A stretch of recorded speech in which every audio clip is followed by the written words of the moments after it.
Je vais vous présenter Jean-Paul Le Chien, qui est le président de l'Institut de prévention des accidents domestiques. Bonjour. Alors, il y a en France 55 morts par jour à cause d'accidents bêtes, l'accident est toujours bête, qui se produisent dans la maison. Tout à fait. C'est gigantesque. Oui. Alors pourquoi 55 morts par jour? C'est préférable à 20 000 morts par an. 20 000 morts, on ne se situe pas bien. Ouais. 55 morts, c'est proche de nous. Hein, on voit 55 gamins dans une cour de maternelle. 24 heures après, il n'y a plus personne. Ah là là. Quel est l'accident qui vous énerve le plus, l'accident domestique qui... Oh bah, c'est les gens qui font trois choses à la fois. C'est-à-dire là, on a passé les fêtes de Noël et les gens ont ouvert des colis avec des cutters, des ciseaux et ils gardent le ciseau à la main pour ouvrir. Et il continue à farfouiller dedans avec le cutter à la main. Exactement. Pour peu que le gamin arrive et qu'on le repousse, non, non, c'est pas pour toi. Et bon, ça arrive souvent, ça. Ah, ça arrive très souvent. Smaïn, vous avez 2 enfants. Oui. Et alors, ils font des trucs comme ça? Mais voilà pourquoi je fais cette émission, parce que d'abord, je suis très attentif à ce que vous dites, et puis, mieux vaut prévenir que guérir. Tout à fait. J'ai vu l'autre jour mon fils jouer quand même avec des ciseaux.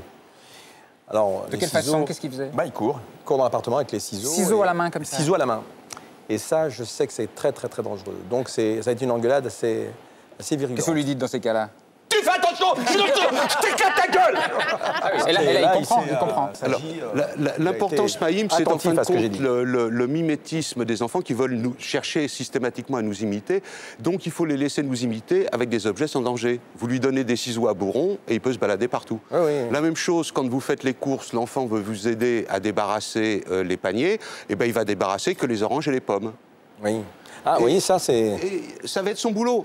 Donc, il ne cherche pas à débarrasser les flacons d'eau de Javel ou quoi que ce soit. Non, il sait que son boulot, c'est d'aider et que dans son boulot, c'est les pommes et les oranges. Il est plein de bons conseils après, comme ça. Il part dans sa chambre, c'est fini, il vous fiche la paix. Jean-Paul Le Chien, on va essayer de décortiquer pièce par pièce tout ce qui peut se passer dans une maison qui se révèle finalement être un lieu hostile.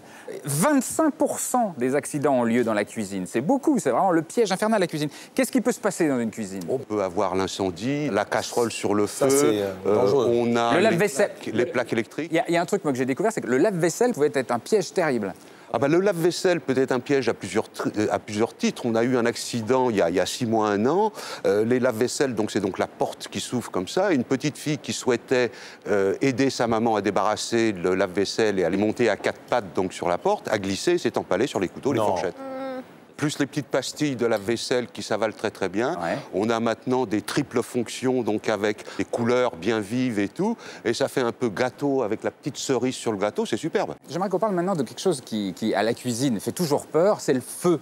Parce qu'on utilise le gaz ou des plaques très chaudes. Et ça c'est vraiment notre grande angoisse. Donc pour ça, on a Caroline, qui est un peu notre aventurière. Alors moi, je me suis intéressée effectivement à la cuisine parce que c'est souvent de là que part le feu, en particulier de la cuisinière. Le schéma est classique, on met la casserole, la poêle à chauffer avec du gras, de l'huile, la friteuse toujours en particulier, et on va répondre au téléphone. On laisse l'huile chauffer et elle finit par s'enflammer, par s'auto-enflammer. Alors je suis allée suivre un petit stage chez les pompiers, ça se passe dans le Val d'Oise, pour voir ce qu'il ne faut pas faire et ce qu'il faut faire face à un feu de friteuse. Et vous allez le voir, quand on pense avoir justement un extincteur et qu'on a le bon réflexe, c'est pas si bien que ça.